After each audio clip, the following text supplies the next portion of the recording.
सुप्रभात पिला माने मु सुधाव्रत आचार्य सरकारी उन्नीत उच्च विद्यालय गोपबंधुपल्लीर विज्ञान शिक्षक जिला शिक्षा अधिकारी सुंदरगढ़ कार्यालय स्थित वर्चुअल स्टूडियो आज लाइव क्लास को तुम मानू स्वागत करुच्ची।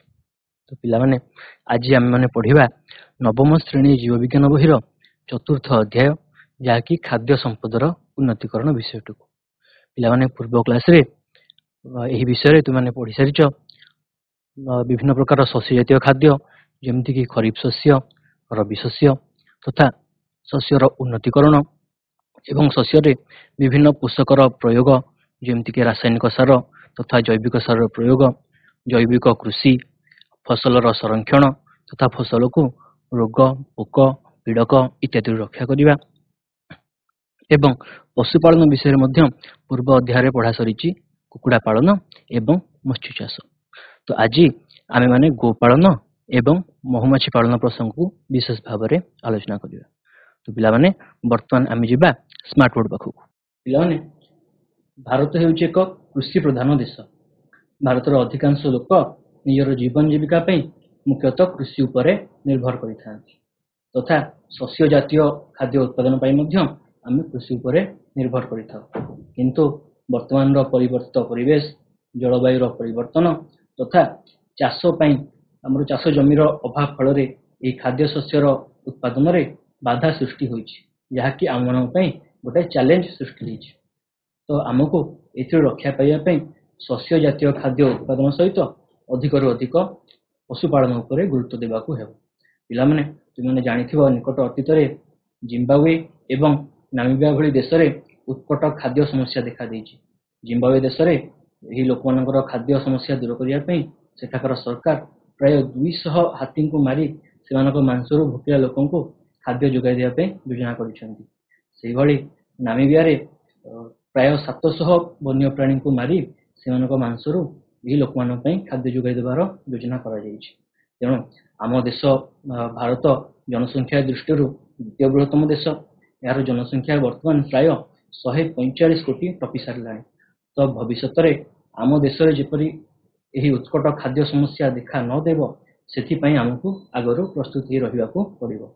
एथिपई आमको शस्य जातीय खाद्य उत्पादन सहित अधिक रु अधिक प्राणीज खाद्य उत्पादन उपर मध्य गुरुत्व देबाकू पड़िबो।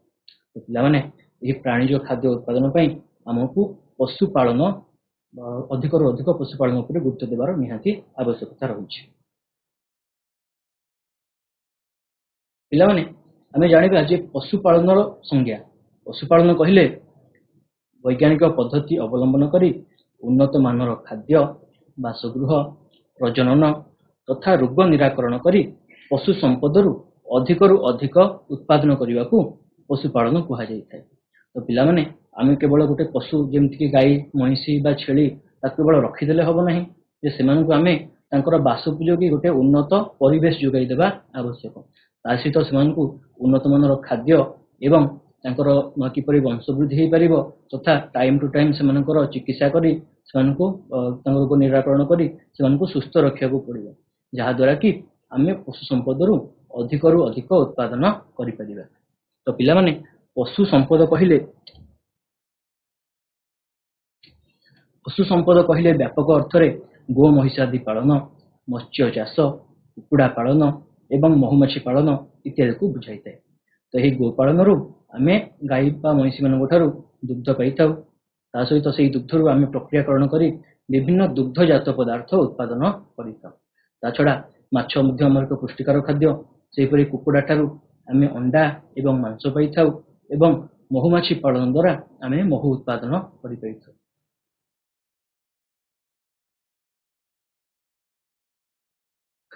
बर्तमान पिला माने आमे देखिबा जे पशु मानकर विभिन्न श्रेणी पशु मानक मुख्यतः 3 गोटी श्रेणी रे विभक्त करा जाइछि।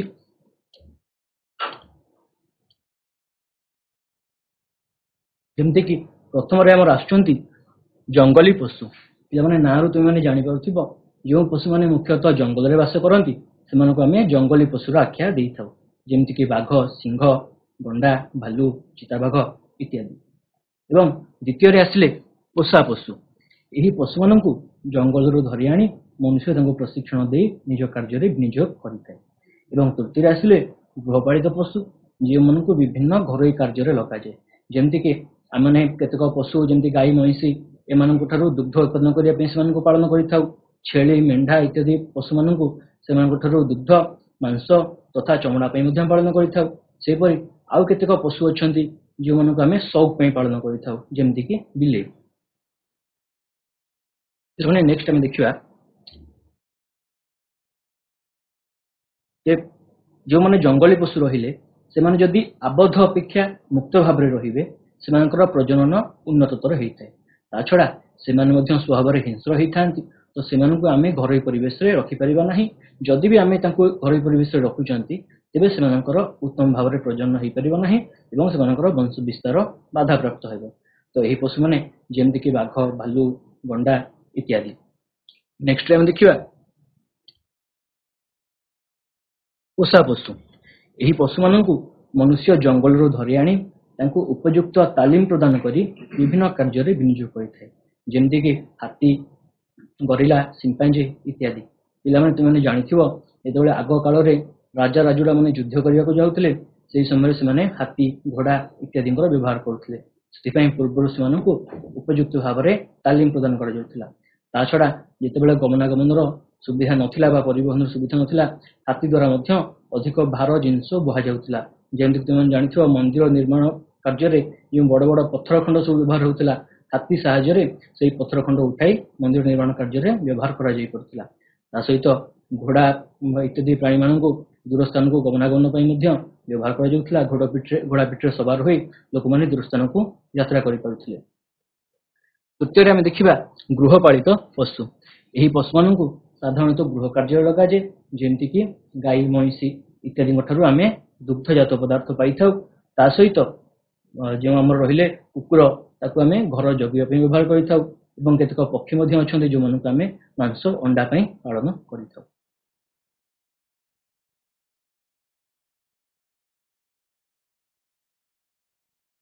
ପିଲାମାନେ ବର୍ତ୍ତମାନ ଆମେ ଦେଖିବା ଯେ ବ୍ୟବହାରିକ ଦୃଷ୍ଟିକୋଣରୁ ପଶୁମାନଙ୍କର ବିଭିନ୍ନ ଗୋଷ୍ଠୀ। ପ୍ରଥମରେ ଆମର ଆସିଲେ ଦୁଗ୍ଧ ଦେଉଥିବା ପଶୁ ଯେମିତିକି ଗାଈ ମଇଁଷି। ଏହି ପଶୁମାନେ ଆମକୁ ଦୁଗ୍ଧ ଦେଇଥାନ୍ତି ଏବଂ ସେହି ଦୁଗ୍ଧକୁ ପ୍ରକ୍ରିୟାକରଣ କରି ଆମେ ବିଭିନ୍ନ ଦୁଗ୍ଧଜାତ ପଦାର୍ଥ ଉତ୍ପନ୍ନ କରିଥାଉ। ଯେମିତିକି ଆମର ଛେନା ଘିଅ ଦହି ଇତ୍ୟାଦି।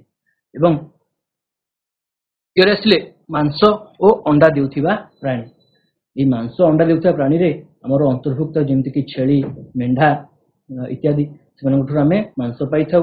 ଏବଂ ତା ସହିତ କେତେକ ପକ୍ଷୀ ମଧ୍ୟ ଅଛନ୍ତି ଯେମିତିକି କୁକୁଡ଼ା ବତକ ହଂସ ଇତ୍ୟାଦି ପ୍ରାଣୀମାନଙ୍କୁ ଆମେ ଉଭୟ ମାଂସ ଏବଂ ଅଣ୍ଡା ପାଇଁ ବ୍ୟବହାର କରିଥାଉ। ନେକ୍ସଟ ଆମର ରହିଲେ 3 ନମ୍ବରରେ ଭାରବାହୀ ପଶୁ ଯେଉଁମାନଙ୍କୁ ଆମେ ବିଭିନ୍ନ ପ୍ରକାର ଭାର ବା ଓଜନ ଜିନିଷ ବୋହିବାରେ ବ୍ୟବହାର କରିଥାଉ। ଯେମିତିକି ପିଲାମାନେ ଗଧ ପିଠିରେ ଭାର ବୋହିବା ବିଷୟରେ ତୁମେ ଜାଣିଥିବ। ଆଗରୁ ଘୋଡ଼ା ଗାଡ଼ି ବଳଦ ଗାଡ଼ି ଇତ୍ୟାଦିର ପ୍ରଚଳନ ବିଷୟରେ ମଧ୍ୟ ତୁମେମାନେ ଶୁଣିଥିବ। ନେକ୍ସଟ ଆମର 4 ନମ୍ବରରେ ଆସିଲା ତନ୍ତୁ ଲୋମ ଏବଂ ଚମଡ଼ା ଦେଉଥିବା ପଶୁ। ଆଉ କେତେକ ପଶୁ ଅଛନ୍ତି ଯେଉଁମାନଙ୍କର ଲୋମରୁ ବା ସେମାନଙ୍କର ଶରୀର ଲୋମରୁ ଆମେ ବିଭିନ୍ନ ତନ୍ତୁ ପାଇଥାଉ। ଯେମିତିକି ପିଲାମାନେ ତୁମେ ପଶମ ତନ୍ତୁ ବିଷୟରେ ଜାଣିଥିବ। ଆମେ ଶୀତ ଦିନେ ଯେଉଁ ଉଷ୍ମ ପୋଷାକ ବ୍ୟବହାର କରିଥାଉ ଶରୀରକୁ ଗରମ ରଖିବା ପାଇଁ ସେଥିରେ ସେହି ପୋଷାକ ପଶମ ତନ୍ତୁରୁ ପ୍ରସ୍ତୁତ ହେଇଥାଏ। ତ ଆମର କାଶ୍ମୀରରେ ଯେଉଁ ଛେଳି ଦେଖାଯାଏ ସେହି ଛେଳିରୁ ଆମକୁ ମିଳିଥାଏ ଯେଉଁ ପଶମ ମିଳିଥାଏ ସେଥିରୁ ଆମେ ପଶ୍ମିନା ଶାଲ ପ୍ରସ୍ତୁତ କରିଥାଉ। ତଥା ସବୁଠାରୁ ଉନ୍ନତ ମାନର ପଶମ ମିଳିଥାଏ ନ୍ୟୁଜିଲାଣ୍ଡରେ ଦେଖାଯାଉଥିବା ମେଣ୍ଢା ଠାରୁ। ଏବଂ ଦକ୍ଷିଣ ଆଫ୍ରିକାରେ ଲାମା ଆଲପାକା ଆଦି ଓଟ ଜାତୀୟ ପ୍ରାଣୀଙ୍କ ଶରୀରରୁ ମଧ୍ୟ ଆମକୁ ଉନ୍ନତ ମାନର ପଶମ ମିଳିଥାଏ। ଏବଂ ଆଉ କିଛି ପ୍ରାଣୀ ଅଛନ୍ତି ଯେଉଁମାନଙ୍କୁ ଆମେ ପଶମ ସହିତ ଚମଡ଼ା ଏବଂ ତନ୍ତୁ ମଧ୍ୟ ପାଇଥାଉ। ଏବଂ ସେହି ଚମଡ଼ାରେ ଆମେ ବିଭିନ୍ନ ଜିନିଷ ଯେମିତିକି ଆମର ବେଲ୍ଟ ଜୋତା ମନି ପର୍ସ ଚମଡ଼ା ବ୍ୟାଗ ଇତ୍ୟାଦି ମଧ୍ୟ ପ୍ରସ୍ତୁତ କରିପାରୁ।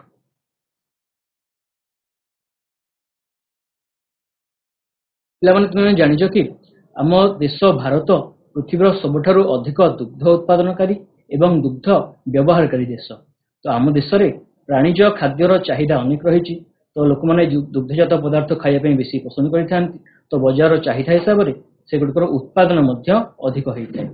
ଆମ ଦେଶରେ କେବଳ ମଇଁଷି କ୍ଷୀରରୁ 53% ଅଧିକା ଦୁଗ୍ଧ ଆମେ ପାଇଥାଉ। ସବୁଠାରୁ ଅଧିକ ଦୁଗ୍ଧ ମିଳିଥାଏ ମଇଁଷି ଦୁଗ୍ଧରୁ, ଯାହାକି 53% ରୁ ଅଧିକ, ଏବଂ ଗାଈ ଠାରୁ ଆମେ ଶତକଡ଼ା 40 ରୁ 42% ଦୁଗ୍ଧ ପାଇଥାଉ। ଏବଂ ବାକି ଯେଉଁ ରହିଲେ ଆମର ଓଟ, ଛେଳି ଇତ୍ୟାଦିଙ୍କ ଠାରୁ ଆମେ ପାଖାପାଖି 5 ରୁ 7% ଦୁଗ୍ଧ ପାଇଥାଉ। ତ ଭାରତରେ ଯେଉଁ ଦୁଗ୍ଧ ପ୍ରକ୍ରିୟାକରଣ କାରଖାନା ଗୁଡ଼ିକ ଅଛି ସେଗୁଡ଼ିକ ମୁଖ୍ୟତଃ ମଇଁଷି ଦୁଗ୍ଧ ଉପରେ ନିର୍ଭର କରିଥାଏ। ପିଲାମାନେ ଦୁଗ୍ଧ ପ୍ରକ୍ରିୟାକରଣ କାରଖାନା କହିଲେ କ'ଣ ବୁଝ? ଯେମିତିକି ଯେଉଁ କାରଖାନାରେ ଦୁଗ୍ଧରୁ ବିଭିନ୍ନ ଦୁଗ୍ଧଜାତ ପଦାର୍ଥ ଉତ୍ପନ୍ନ କରାଯାଏ। ଯେମିତି ତୁମେ ଶୁଣିଥିବ ଅମୁଲ କମ୍ପାନୀ ବିଷୟରେ, ଓମଫେଡ୍ କମ୍ପାନୀ ବିଷୟରେ। ତ ଏହି କମ୍ପାନୀ ମାନେ ଦୁଗ୍ଧକୁ ଉପଯୋଗ କରି ବିଭିନ୍ନ ଦୁଗ୍ଧଜାତ ପଦାର୍ଥ ଉତ୍ପନ୍ନ କରିଥାନ୍ତି। ତ ଭାରତରେ ଏକ ସଂସ୍ଥା ରହିଛି ଯାହାର ନାଁ ହେଉଛି NDDB ବା ନ୍ୟାସନାଲ ଡାଏରୀ ଡେଭଲପମେଣ୍ଟ ବୋର୍ଡ। ଏହି ସଂସ୍ଥା ସମବାୟ ଆନ୍ଦୋଳନ ଦିଗରେ ଏକ ମୁଖ୍ୟ ସଂସ୍ଥା ଭାବରେ କାର୍ଯ୍ୟ କରିଥାଏ। ପିଲାମାନେ ସମବାୟ ସଂସ୍ଥା କହିଲେ କ'ଣ? ଯେଉଁଠାରେ ଏକାଧିକ ମାଲିକାନା ଥାଏ ବା ଗୋଟିଏ ଗୋଷ୍ଠୀର ବିଭିନ୍ନ ଅନେକ ଲୋକ ମିଶି ଯେଉଁ ସଂସ୍ଥା ଗଠନ କରିଥାନ୍ତି ତାହାକୁ ସମବାୟ ସଂସ୍ଥା କୁହାଯାଇଥାଏ। ତ ଏହି ଯେଉଁ NDDB ସଂସ୍ଥାଟି ଅଛି ତାହା ଭାରତରେ ଦୁଗ୍ଧ ଉତ୍ପାଦନ ବୃଦ୍ଧି କରାଇବାରେ ବା ଦୁଗ୍ଧ ଉତ୍ପାଦନକୁ ତ୍ୱରାନ୍ୱିତ କରିବାରେ କାର୍ଯ୍ୟ କରିଥାଏ।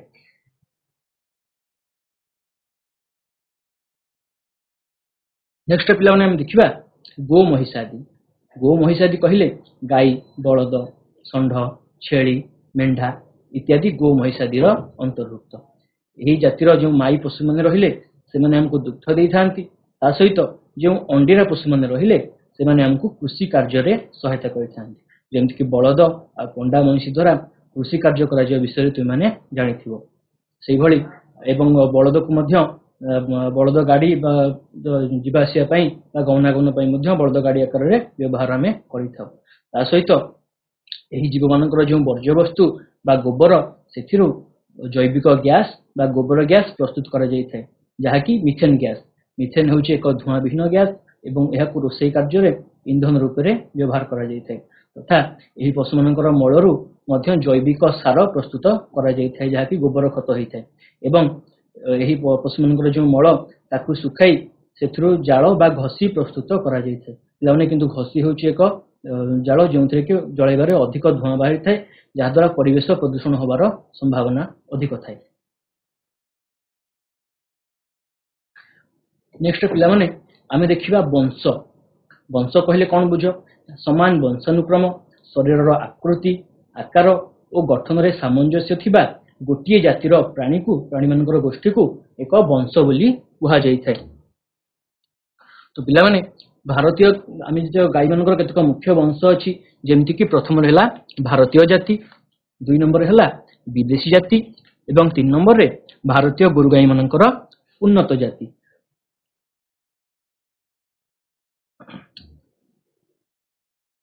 ବର୍ତ୍ତମାନ ଆମେ ଦେଖିବା ଭାରତୀୟ ଜାତିର କେତେକ ଗାଈମାନଙ୍କ ବିଷୟରେ। ଯେମିତିକି ଆମର ଗିର୍ ଗାଈ। ଗିର୍ ଗାଈ ମୁଖ୍ୟତଃ ଦେଖାଯାଏ ଗୁଜରାଟ ଅଞ୍ଚଳରେ। ସେହିଭଳି ସାହିୱାଲ ଯିଏକି ପଞ୍ଜାବ ଅଞ୍ଚଳରେ ବେଶୀ ଦେଖିବାକୁ ମିଳେ, ଏବଂ ନାଲିଆ ସିନ୍ଧି ବା ରେଡ୍ ସିନ୍ଧି ବୋଲି ଯାହାକୁ କୁହାଯାଏ, ଯେଉଁଟାକି ସିନ୍ଧ ପ୍ରଦେଶ ଅଞ୍ଚଳରେ ଦେଖିବାକୁ ମିଳେ, ଯାହାକି ବର୍ତ୍ତମାନର ପାକିସ୍ତାନ ଏବଂ ବେଲୁଚିସ୍ତାନ ଅଞ୍ଚଳରେ ବେଶୀ ଦେଖିବାକୁ ମିଳିଥାଏ। ନେକ୍ସଟରେ ଆମର ଥର୍ପାରକର। ଏହି ଗାଈ ମୁଖ୍ୟତଃ ରାଜସ୍ଥାନ ଅଞ୍ଚଳରେ ଦେଖିବାକୁ ମିଳିଥାଏ ଏବଂ କନକ୍ରେଜ ଏହି ଜାତିର ଗାଈ ଆମକୁ ବେଶୀ ଗୁଜରାଟ ଅଞ୍ଚଳରେ ଦେଖିବାକୁ ମିଳିଥାଏ। ତ ପିଲାମାନେ এই ଯେଉଁ ଭାରତୀୟ ବଂଶର ଗାଈମାନେ ରହିଲେ ଏମାନଙ୍କ ଏକ ବିଶେଷତା ହେଉଛି ଯେ ଏମାନେ ଆମ ଦେଶରେ ଅଧିକ ଯେଉଁ ଗ୍ରୀଷ୍ମ ରହିଥାଏ ବା ଖରା ରହିଥାଏ ତାପମାତ୍ରାକୁ ସେମାନେ ସହ୍ୟ କରିପାରନ୍ତି, ତଥା ସେମାନଙ୍କ ଶରୀରରେ ରୋଗ ପ୍ରତିରୋଧକ କ୍ଷମତା ମଧ୍ୟ ଅଧିକ ଥାଏ। ଆଉ ଏହି ଗାଈମାନେ ଗୋଟେ ଦିନରେ ପାଖାପାଖି 10 ଲିଟର ପର୍ଯ୍ୟନ୍ତ ଦୁଗ୍ଧ ଦେଇପାରନ୍ତି।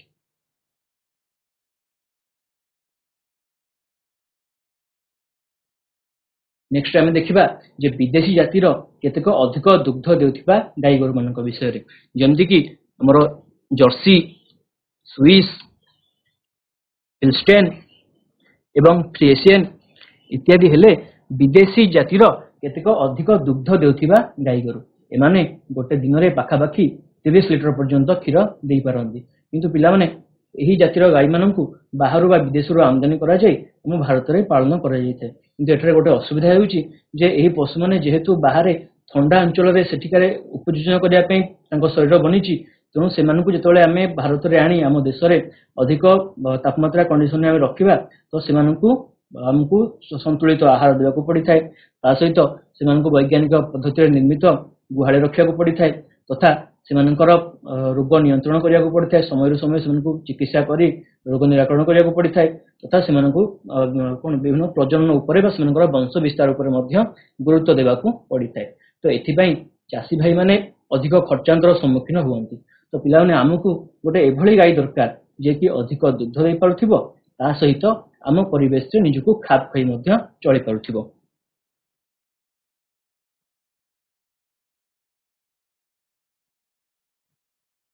पिला माने वर्तमान आम देखिबा जे भारतीय गोरु गाई मानकर केतेक उन्नत जाति जेमति कि दुईटी इप्सित ब्रीड रो संगम करा जाय एक निर्दिष्ट उन्नत मानर गाई सृष्टि उन्नत मानर गाईर गोटे ब्रीड सृष्टि करा जाय थाए।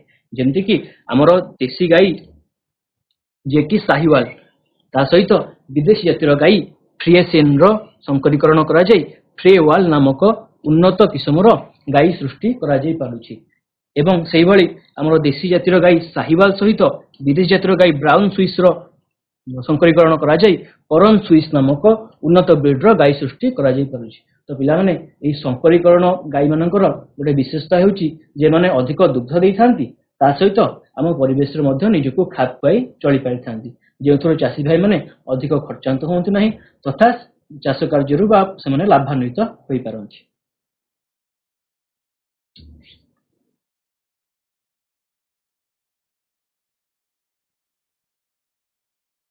पिला माने वर्तमान आम देखिबा गोरु गाईंकर बासस्थान गोरु गाईंकर जो बासस्थान थाए ताहाकू गुहाळ बोली कुहा जाय थाए। तो पिला माने जो गुहाळ थाए तार छात कंक्रीट किंबा आजबेस्टस हेले भल एवं गुहाळ रे उत्तम भाव रे वायु चलाचलर व्यवस्था मध्य रहिथिबा दरकार एवं गुहाळ जो चट्टाण ताहा खद खदड़िया रहिबा आवश्यक। पिला माने तुमने जानिथिबो गाईंकर जो खुरा थाए से खुरा होची गोटे टाण खुरा एवं गाई गोरु माने गुहाळ रे सेही मलमूत्र मध्य तांकर मलमूत्र निर्गत करिथांती एवं गुहाळर चट्टाण प्राय समय उदाळिया रही थाए। तो सेही उदाळिया चट्टाण रे सेमानकर गोड़ खसी जिबार संभावना थाए सेही दृष्टिरू गुहाळर चट्टाण को खद खदड़िया करा जाय थाए ता सहित चट्टाण को सामान्य गडाणिया मध्य करा जाय थाए जेपरि कि हमकु गुहाळ को परिष्कार करबा को सुविधा हो सेमाने मलमूत्र विसर्जन कले आमे ताकू भलो भाबरे सफा करि परिबा एवं ता सहित गुहाळ मध्य मलमूत्र निष्कासन हो गला परे पानी भलो भाबरे निष्कासन करिया सफा करिबा एवं गुहाळ मध्य सुखिला रहि परिबो।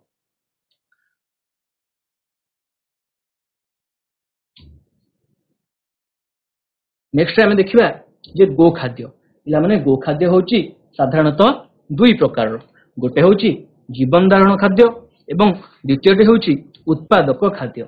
जीवन धारण खाद्य जहाँकि गोरु गाई मानकर शरीर गठन निमंते आवश्यक जहाँकि तांकर शरीरर वृद्धि एवं विकास पई निहाती आवश्यक एवं द्वितीय रे होची उत्पादक खाद्य जहाँकि गोरु गाई मानकर दुग्ध उत्पादन क्षमता को वृद्धि कराई थाए ता सहित बलद आदि पशु मानकर कार्य करिवार क्षमता मध्य वृद्धि कराई थाए जे कि तांको अधिक कार्य करिया पई शक्ति जोगाई थाए।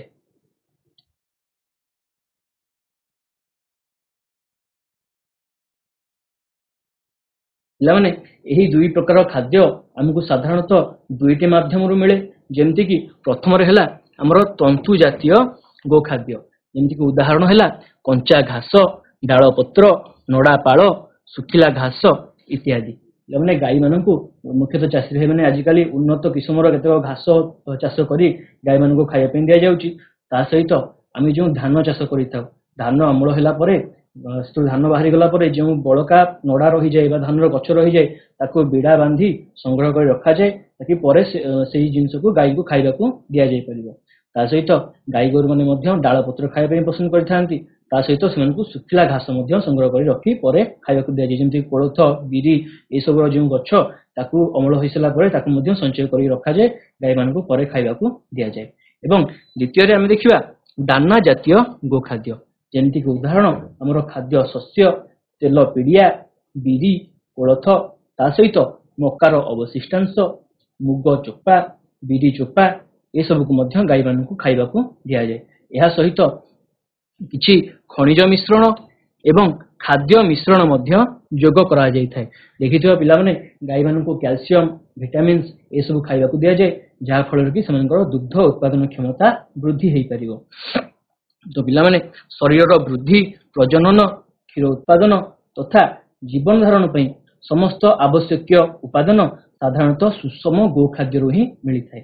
ତେଣୁ ସୁଷମ ଗୋଖାଦ୍ୟ ପ୍ରସ୍ତୁତ କଲା ବେଳେ ଏହାର ଗୁଣବତ୍ତା ବଜାୟ ରଖିବା ସହିତ ଖାଦ୍ୟର ସମସ୍ତ ଉପାଦାନ ଏଥିରେ ସଠିକ ପରିମାଣରେ ରହିବା ଆବଶ୍ୟକ, ଯାହାଦ୍ୱାରା ଗାଈଗୋରୁମାନେ ଅଧିକ ଦୁଗ୍ଧ ଉତ୍ପାଦନ ଦେଇପାରିବେ ତଥା ସେମାନେ ଅଧିକ କାର୍ଯ୍ୟକ୍ଷମ ମଧ୍ୟ ହେଇପାରିବେ।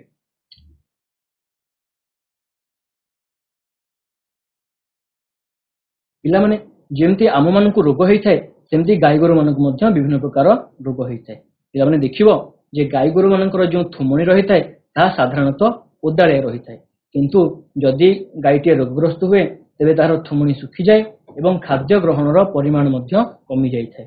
ପିଲାମାନେ ଦେଖିଥିବ ଗାଈମାନେ ପାକୁଳି କରି ଖାଦ୍ୟ ଖାଇଥାନ୍ତି। ସେମାନେ ପ୍ରଥମେ ଯେଉଁ ଖାଦ୍ୟ ଖାଆନ୍ତି ତାକୁ ଗିଳି ଦିଅନ୍ତି, ଯାହାକି ଯାଇ ତାଙ୍କର ପାକସ୍ଥଳୀର ପ୍ରଥମ ଅଂଶ ଯାହାକି ରୁମେନରେ ଜମା ହୋଇ ରହିଥାଏ। ବାକି ପରେ ବିଶ୍ରାମ ନେଉଥିବା ସମୟରେ ସେହି ଖାଦ୍ୟକୁ ସେମାନେ ଭିତରୁ ବାହାର କରି ତାକୁ ପାକୁଳି କରି ବା ଚୋବାଇ ଚୋବାଇ ଭଲ ଭାବରେ ଖାଇଥାନ୍ତି। ତ ପିଲାମାନେ ଆମେ ଦେଖିବା ବିଭିନ୍ନ ରୋଗ ବିଷୟରେ, ଯେମିତିକି ପ୍ରଥମରେ ଆମର ଆସୁଛି ବାହ୍ୟ ପରଜୀବୀ ଜନିତ ରୋଗ। ପିଲାମାନେ ପରଜୀବୀ କହିଲେ କଣ ବୁଝ? ଯେଉଁ ଜୀବମାନେ ଅନ୍ୟ ପ୍ରାଣୀ ବା ଉଦ୍ଭିଦ ଶରୀରରେ ରହି ତାଙ୍କଠାରୁ ସରଳୀକୃତ ଖାଦ୍ୟକୁ ସଂଗ୍ରହ କରିଥାନ୍ତି ସେମାନଙ୍କୁ ଆମେ ପରଜୀବୀ ବୋଲି କହିଥାଉ। ତ ଏହି ପରଜୀବୀରେ ଆମେ ପ୍ରଥମେ ଦେଖିବା ବାହ୍ୟ ପରଜୀବୀ, ଯିଏକି ଉଙ୍କୁଣି, ଟିଙ୍କ, ଜୋକ ଇତ୍ୟାଦି। ଏହି ପରଜୀବୀ ମାନେ ଗାଈ ଗୋରୁମାନଙ୍କ ଶରୀରରେ ରହି ତାଙ୍କଠାରୁ ରକ୍ତ ଶୋଷିବା ସହିତ ବିଭିନ୍ନ ପ୍ରକାର ଚର୍ମ ରୋଗ ମଧ୍ୟ ସୃଷ୍ଟି କରିଥାନ୍ତି। ଦ୍ୱିତୀୟରେ ଆସିଲେ ଅନ୍ତ ପରଜୀବୀ, ଯେମିତିକି ବିଭିନ୍ନ କୃମି, ଯେମିତିକି ଆମର ଅଙ୍କୁଶ କୃମି, ଫିତା କୃମି ଇତ୍ୟାଦି। ଏହି କୃମିମାନେ ଗାଈ ଗୋରୁମାନଙ୍କ ଶରୀରରେ ପ୍ଲିହା ଜ୍ୱର ତଥା ଅପପୁଷ୍ଟି, ରକ୍ତହୀନତା, କମ ବୃଦ୍ଧି ଇତ୍ୟାଦି ରୋଗ ସୃଷ୍ଟି କରିଥାନ୍ତି। ତ ଏହି ଯେଉଁ ଅନ୍ତ ପରଜୀବୀ ମାନେ ଗାଈ ଗୋରୁମାନଙ୍କର ଅନ୍ତନଳୀରେ ରହି ସେଠାରୁ ସରଳୀକୃତ ଖାଦ୍ୟ ସଂଗ୍ରହ କରିନିଅନ୍ତି, ଯାହାଫଳରେ ଗାଈଟିଏ ଯାହା ଖାଉଥିଲେ ମଧ୍ୟ ତା ଶରୀରରେ ପୋଷକର ଅଭାବ ଦେଖାଦିଏ।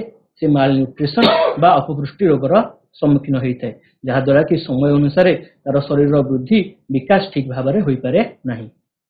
ନେକ୍ସଟ ଆମେ ଦେଖିବା କେତେକ ବୀଜାଣୁ ଜନିତ ରୋଗ, ଯେମିତିକି ଆନ୍ଥ୍ରାକ୍ସ, ଏକ୍ଟିନୋବାସିଲୋସିସ୍ ଇତ୍ୟାଦି। ଆନ୍ଥ୍ରାକ୍ସ ରୋଗ ବିଷୟରେ ପିଲାମାନେ ଜାଣିଥିବ। ଆନ୍ଥ୍ରାକ୍ସ ହେଉଛି ଏକ ରକ୍ତ ଜନିତ ରୋଗ, ଯାହାକି ବୀଜାଣୁ ମାଧ୍ୟମରେ ହେଇଥାଏ। ଗାଈ ଗୋରୁମାନଙ୍କୁ ହେଇଥାଏ, ମେଣ୍ଢା ମାନଙ୍କୁ ମଧ୍ୟ ହୋଇଥାଏ। ବିଶେଷ କରି ଯେଉଁମାନେ ମେଣ୍ଢା ପାଳକ ଥାଆନ୍ତି ସେମାନେ ମେଣ୍ଢା ଲୋମକୁ କାଟି ତାହାକୁ ସେଥିରୁ ପଶମ ତନ୍ତୁ ପ୍ରସ୍ତୁତ କରିଥାନ୍ତି।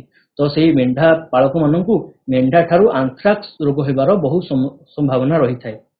ତ ସେଥିପ୍ରତି ଆମକୁ ସତର୍କତା ଅବଲମ୍ବନ କରିବାକୁ ପଡିବ।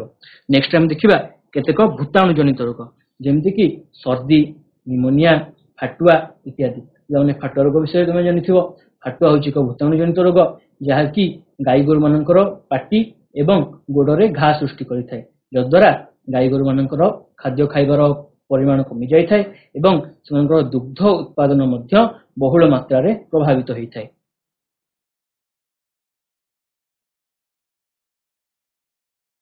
ପିଲାମାନେ ତ ଆମେ ଯୋଉ ରୋଗ ରହିଲା ଗାଈ ଗୋରୁ ମାନଙ୍କର, ସେ ରୋଗରୁ ଗାଈ ଗୋରୁ ମାନଙ୍କୁ କିପରି ରକ୍ଷା କରିପାରିବା ସେ ବିଷୟରେ ଆଲୋଚନା କରିବା। ତ ପ୍ରଥମେ ଗୁହାଳର ପରିଷ୍କାର ପରିଚ୍ଛନ୍ନତା ଆମକୁ ବଜାୟ ରଖିବାକୁ ପଡିବ। ପ୍ରତିଦିନ ଆମକୁ ଗୁହାଳକୁ ଭଲ ଭାବରେ ସଫା କରିବାକୁ ପଡିବ, ପାଣି ଢାଳି ଗୁହାଳକୁ ଧୋଇବାକୁ ପଡିବ। ତା ସହିତ ବିଶୋଧକ ବ୍ୟବହାର କରି ଯେଉଁ ଜୀବାଣୁ ବା ଭୂତାଣୁ ମାନେ ଥାନ୍ତି ସେମାନଙ୍କୁ ମଧ୍ୟ ନଷ୍ଟ କରିବାକୁ ପଡିବ। ତା ସହିତ ଗାଈ ଗୋରୁ ମାନଙ୍କର ଶରୀରର ପରିଷ୍କାର ପରିଚ୍ଛନ୍ନତା, ଯେମିତି ଦେଖିଥିବ ପିଲାମାନଙ୍କର ଶରୀର ଗାଈ ଗୋରୁ ମାନଙ୍କର ଶରୀରରୁ ଲୋମ ଝଡି ଯାଇଥାଏ, ସେହି ଲୋମକୁ ଆମେ ବ୍ରଶ ମାରି ଭଲ ଭାବରେ ସଫା କରିବା। ଏହା ଦ୍ୱାରା କଣ ହୋଇଥାଏ ନା ତାଙ୍କର ଶରୀର ତ ପରିଷ୍କାର ରହେ, ତା ସହିତ ଯେଉଁ ଉଙ୍କୁଣି, ଟିଙ୍କ ଆଦି ତାଙ୍କ ଶରୀରରେ ଲାଗି ରହିଥାନ୍ତି ସେମାନେ ମଧ୍ୟ ବାହାରି ଯାଇଥାନ୍ତି। ତୃତୀୟରେ ରୋଗ ପ୍ରତିଷେଧକ ଟୀକାର ବ୍ୟବହାର। ପିଲାମାନେ ଆମର କଥାରେ କୁହାଯାଇଛି ପ୍ରିଭେନ୍ସନ ଇଜ ବେଟର ଦ୍ୟାନ କ୍ୟୁର। ତେଣୁ ଗୋଟେ ରୋଗ ହେବା ପୂର୍ବରୁ ହିଁ ଆମକୁ ତାକୁ ପ୍ରତିଷେଧକ ଟୀକା ଦେବାକୁ ପଡିଥାଏ। ଯେମିତିକି ଫାଟୁଆ, ଆନ୍ଥ୍ରାକ୍ସ ଆଦି ରୋଗ ପାଇଁ ପ୍ରତିଷେଧକ ଟୀକା ବାହାରିଲାଣି, ତେଣୁ ଆମକୁ ଯଥା ସମୟରେ ଗାଈ ଗୋରୁ ମାନଙ୍କୁ ଟୀକା ଦେବା ଆବଶ୍ୟକ। ତା ସହିତ ଯଦି ଗାଈ ଗୋରୁ ମାନଙ୍କୁ କୌଣସି ରୋଗ ହେଉଛି ତ ଆମେ ପଶୁ ଡାକ୍ତରଙ୍କର ପରାମର୍ଶ କରି ସେମାନଙ୍କୁ ନିର୍ଦ୍ଦିଷ୍ଟ ରୋଗର ଚିକିତ୍ସା କରିବା ଦରକାର ବା ନିର୍ଦ୍ଦିଷ୍ଟ ଔଷଧ ପ୍ରଦାନ କରିବା ଦରକାର।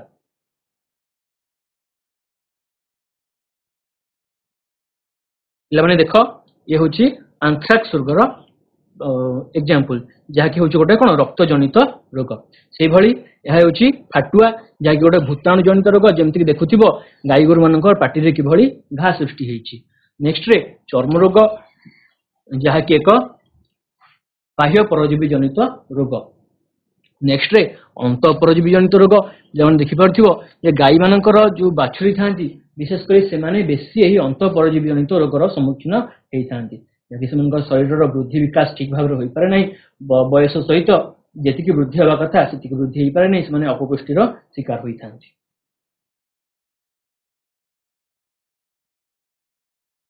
नेक्स्ट रे पिला आम देखा दुग्धजात पदार्थ आम तो जानी जो गाई गोरु मान जो दुग्ध पाऊ ताकू आम प्रक्रियाकरण कर विभिन्न दुग्धजात पदार्थ उत्पन्न करें।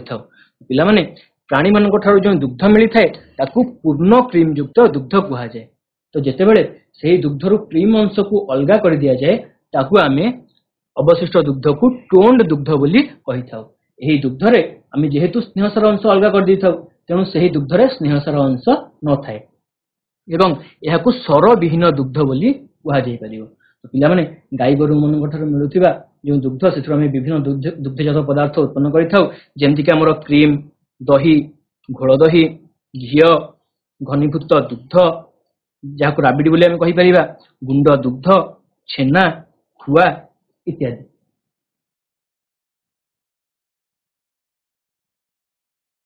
बर्तमान पिला देखा क्रीम यह दुग्ध को मंथन करने द्वारा मिलता है। जितेबाला दुग्ध को मंथन कर जाए से क्रीम अंश ऊपर को आसी जाए और से पाखापाखि 10 रु 70% स्नेहसार अंश रही है। नेक्स्ट देखा दही दही हूँ ये दुग्ध को विभिन्न बीजाणु दही रे परिणत करमती पिला तुम जानी लैक्टोबासिलस नामक बैक्टेरिया दुग्ध को दही रे परिणत करिवारे साहाय्य करिथाय। नेक्स्ट रे घोल दही जितेबाला दही को मंथन करा जाए से लहुणी बाहर तो दही रु यही लहुणी अंश को अलग कर सारा पर जो अवशिष्ट पदार्थ रही जाए ताकू आमे घोल दही बोली कही था। नेक्स्ट देखा घी ये दही रु जितेबाला लहुणी अंश को अलग कर दिया जाए से लहुणी को गरम करा जाए लहुणी को गरम करने द्वारा से घी सृष्टि हुए एवं एथिरे 100% स्नेहसार थाए जहाँ आम प्योर स्नेहसार बोली कहि परिबा। नेक्स्ट देखा घनीभूत दुग्ध चीनी मिसाई बा न मिसाई दुग्ध को अधिक सांद्र कर तार पानी अंश को कमाई से घनीभूत दुग्ध प्रस्तुत करा जाय थाए। एथिरे 31% कठिन दुग्ध सहित पाखापाखि 9% स्नेहसार अंश रही थाए। तो पिला माने जो बाजार रे राबिडी मिलुची बा मिल्क मेड मिलुची ताहा ही घनीभूत दुग्धर एग्जांपल। नेक्स्ट देखिबा गुंड दुग्ध जहाँकि दुग्धर गुंड अवस्था पिला माने छोट बेले समस्ते अमूल खाइथिबो अमूल विषय जानिथिबो से अमूल हेउची गुंड दुग्धर एक एग्जांपल। नेक्स्ट देखिबा छेना दुग्धर जो पुष्टिसार थाए बा केजिन थाए ताहा सहित स्नेहसार अंश बसीगले छेना सृष्टि होता है। तो यही जो दुग्धर पुष्टिसार आ स्नेहसार अंश अलग हो जाए और जल अंश अलग हो जाए ये पुष्टिसार और स्नेहसार जमा हो बसी जाए जहाँ को आम छेना बोली कही था। नेक्स्ट देखिबा खुआ जलीय अंश बाष्पीभूत करी प्राय 70 रु 75 भाग कमाई एक शुष्क दुग्ध प्रस्तुत करा जाय थाए जहाँ को आम खुआ बोली कही था।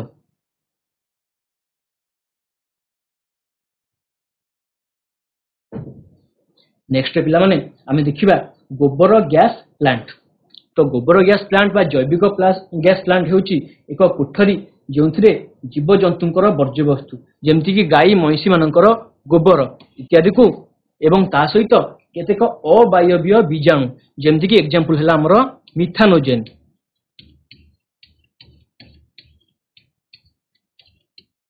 यही बीजाणु को एक बंद कोठरी रे ढाली दिया जाए। सेठारे पिला माने देखि पारुथिबो गोटे मिक्सिंग टैंक थाए जोंठारे कि गोबर आउ पानी को 4:5 अनुपात रे मिसा जाई थाए एवं सेठारु इनलेट पाइप माध्यम रे ताहा जाई डिपोजिट होई थाए कोठरे हमरो डाइजेस्टर टैंक रे। सेठारे डाइजेस्टर टैंक रे एही गोबर रो विघटन घटी सेठारे मिथेन गैस उत्पन्न होई थाए एवं सेही मिथेन विषय हम जानि जे मिथेन होची गोटे धुआं विहीन गैस जाकि रोसई घरे ईंधन रूप व्यवहार करा जाई थाए। ता छड़ा याकू गैस लाइट जळाइबारे मध्य व्यवहार करा जाई थाए एवं सेही सेठारे जो बळका जिंस तळे डिपोजिट हो जाए ताहाकू आमे खत भाव रे जमी रे व्यवहार करथाउ जैविक खत हिसाब रे।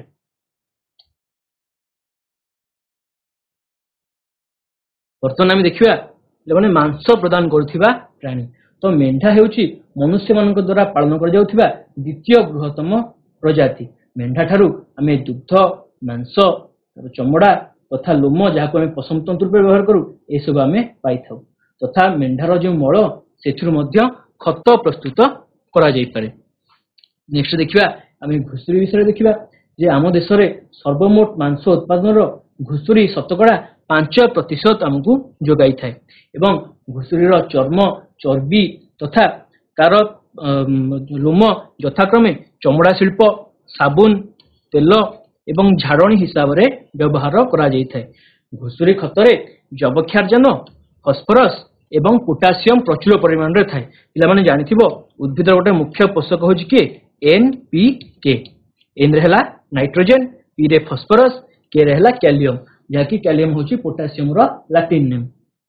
ତ ଘୁଷୁରୀ ଖତରେ ଏହି ଜିନିଷ ପ୍ରଚୁର ପରିମାଣରେ ଥିବାରୁ ଏହାକୁ ସାର ଭାବରେ ବା ଜୈବିକ ଖତ ହିସାବରେ ଆମେ ଚାଷ ଜମିରେ ବ୍ୟବହାର କରିପାରିବା। ନେକ୍ସଟ ପିଲାମାନେ ଆମେ ଦେଖିବା ମହୁମାଛି ପାଳନ ବା ବି କିପିଂ। ସାଧାରଣତଃ ମହୁ ଚାଷରେ କମ୍ ଖର୍ଚ୍ଚରେ ଅଧିକ ଲାଭ ମିଳୁଥିବାରୁ ଚାଷୀ ଭାଇମାନେ ଏହାକୁ ଏକ ଅତିରିକ୍ତ ଚାଷ ହିସାବରେ ଗ୍ରହଣ କରିଥାନ୍ତି। ମହୁ ଚାଷରୁ କେବଳ ଆମକୁ ମହୁ ମିଳେ ତା ନୁହେଁ, ତା ସହିତ ଆମକୁ ସେଠାରୁ ମହମ ମିଳିଥାଏ, ଯାହାକି ଔଷଧୀୟ ଶିଳ୍ପରେ ଯାହାର ଅନେକ ଚାହିଦା ରହିଛି। ପିଲାମାନେ ଏହି ମହମ ହେଉଛି ଗୋଟେ ବହୁତ ଇମ୍ପୋର୍ଟାଣ୍ଟ ଜିନିଷ। ବର୍ତ୍ତମାନ ଆମେ ଦେଖିବା ମହୁର କେତେକ ଉପକାରିତା। ଯେ ପ୍ରତିଦିନ ଯଦି ଆମେ ମହୁ ସେବନ କରିବା ତାହେଲେ ମହୁ ଆମର ଓଜନ ହ୍ରାସ କରାଇଥାଏ, ଆମର ସ୍ମରଣ ଶକ୍ତିକୁ ବୃଦ୍ଧି କରାଇଥାଏ ତଥା ରୋଗ ପ୍ରତିରୋଧକ ଶକ୍ତି ବୃଦ୍ଧି କରାଇଥାଏ। ପ୍ରତିଦିନ ମହୁ ସେବନ କରିବା ଦ୍ୱାରା ଆମର ରୋଗ ପ୍ରତିରୋଧକ ଶକ୍ତି ବହୁ ମାତ୍ରାରେ ବଢି ଯାଇଥାଏ। ତା ସହିତ ଯଦି ମହୁ ଆମେ ସେବନ କରିବା ଆମକୁ କାଶ ଯନ୍ତ୍ରଣାରୁ ମଧ୍ୟ ମୁକ୍ତି ମିଳିଥାଏ। ଯେମିତି ଦେଖିଥିବ ତୁଳସୀ ପତ୍ର ରସ ସହିତ ମହୁ ମିଶାଇ ଖାଇବା ଦ୍ୱାରା ଥଣ୍ଡା, କାଶ ଇତ୍ୟାଦି ସମସ୍ୟାରୁ ଉପଶମ ମିଳିଥାଏ। ତା ସହିତ ଯଦି ଚର୍ମରେ କଟା ଘା, ପୋଡ଼ା ଘା ଇତ୍ୟାଦି ହୋଇଥିବ, ସେଥିରେ ଆମେ ଯଦି ମହୁ ଲଗାଇବା ସେଥିରୁ ଆମକୁ ଉପଶମ ମିଳିଥାଏ। କାହିଁକି ନା ମହୁରେ ଆଣ୍ଟି ଅକ୍ସିଡାଣ୍ଟ ପ୍ରପର୍ଟି ଥାଏ, ଯାହାକି ଏହି ଘା ଶୁଖାଇବାରେ ସାହାଯ୍ୟ କରିଥାଏ।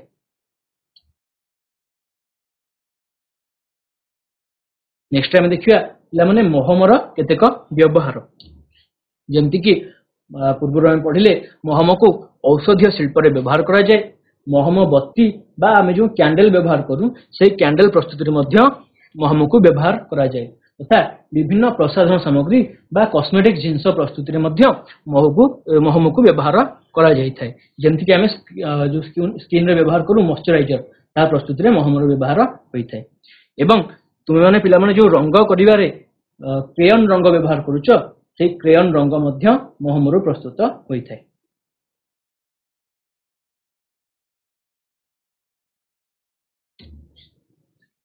ନେକ୍ସଟ ଦେଖିବା ପିଲାମାନେ ଆମେ ଭାରତୀୟ ମହୁମାଛି ଏବଂ ଇଟାଲୀୟ ମହୁମାଛି ମାନଙ୍କ ମଧ୍ୟରେ ପାର୍ଥକ୍ୟ।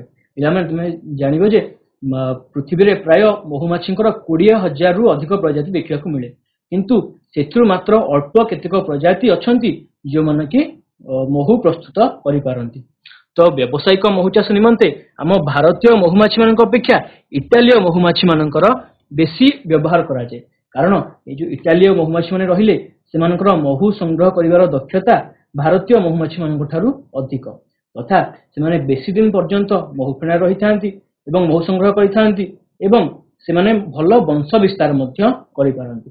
ସେଥିପାଇଁ ଯେ ମହୁ ଚାଷୀ ମାନେ ବେଶୀ ଇଟାଲୀୟ ମହୁମାଛିର ବ୍ୟବହାର କରିଥାନ୍ତି ମହୁ ଚାଷ ପାଇଁ। ପିଲାମାନେ ନେକ୍ସଟ ଆମେ ଦେଖିବା ମହୁମାଛି କିପରି ମହୁ ପ୍ରସ୍ତୁତ କରିଥାଏ। ତ ମହୁର ଶୁଦ୍ଧତା ଆଉ ମହୁର ସ୍ୱାଦ ମହୁ ଫେଣା ନିକଟରେ ଥିବା ବିଭିନ୍ନ ଫୁଲର ଉପଲବ୍ଧି ଉପରେ ନିର୍ଭର କରିଥାଏ। ଯେଉଁ ଚାଷୀ ଭାଇମାନେ ବେଶୀ ଫୁଲ ଚାଷ କରିଥାନ୍ତି ସେମାନେ ପ୍ରାୟତଃ ମହୁ ଚାଷ ଯଦି ସେମାନେ କରନ୍ତି ତ ସେମାନେ ସେଥିରୁ ବିଶେଷ ଲାଭବାନ ହେଇପାରିବେ। କାହିଁକିନା ପାଖରେ ସେମାନେ ଫୁଲ ବଗିଚା ପାଇଲେ ଯେଉଁଥିରୁ ମହୁମାଛି ମାନେ ଆରାମସେ ମକରନ୍ଦ ସଂଗ୍ରହ କରିପାରିବେ, ଯେଉଁଥିରୁ କି ମହୁ ସେମାନେ ପ୍ରସ୍ତୁତ କରିବେ। ତ ପିଲାମାନେ ମହୁମାଛି ଫୁଲର ମକରନ୍ଦ ଗ୍ରନ୍ଥି ବା ଗୋଟେ ଥାଏ ଆମର ନେକ୍ଟାର ଗ୍ଲାଣ୍ଡ।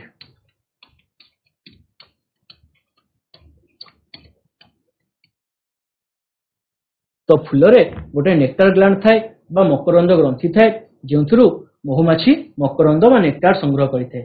ଏହା ସହିତ ଫୁଲରୁ ପରାଗରେଣୁ ମଧ୍ୟ ସଂଗ୍ରହ କରିଥାଏ, ଯାହାକୁ ମିଶାଇ ମହୁମାଛି ନିଜ ଶରୀରରେ ମହୁ ପ୍ରସ୍ତୁତ କରିଥାଏ। ତ ପିଲାମାନେ ଯେମିତିକି ତମେ ଜାଣିଲ ମହୁମାଛି ଫୁଲରୁ ମକରନ୍ଦ ସଂଗ୍ରହ କରିଥାଏ। ମହୁମାଛିର ଦୁଇଟି ଷ୍ଟୋମାକ୍ ଥାଏ ବା ଦୁଇଟି ପାକସ୍ଥଳୀ ଥାଏ। ଗୋଟେ ହେଉଛି ନର୍ମାଲ ଷ୍ଟୋମାକ୍ ଯେଉଁଥିରେ ତାର ଖାଦ୍ୟ ହଜମ ପ୍ରକ୍ରିୟା ହେଇଥାଏ ଏବଂ ଦ୍ୱିତୀୟଟି ହେଉଛି ହନି ଷ୍ଟୋମାକ୍ ଯେଉଁଥିରେ ସେ ଫୁଲରୁ ଯେଉଁ ମକରନ୍ଦ ଆଉ ପରାଗରେଣୁ ସଂଗ୍ରହ କରିଥାଏ ସେଗୁଡ଼ିକ ସେଥିରେ ସଂଗୃହୀତ ହେଇକି ରହିଥାଏ। ଯେତେବେଳେ ଆମର ଯୋଉ ୱାର୍କର ହନିବି ମାନେ ଅଛନ୍ତି ସେମାନେ ସେଇ ମକରନ୍ଦ ଏବଂ ପରାଗରେଣୁକୁ ପ୍ରୋସେସର ହନିବି ମାନଙ୍କ ଶରୀରକୁ ଛାଡ଼ି ଦିଅନ୍ତି।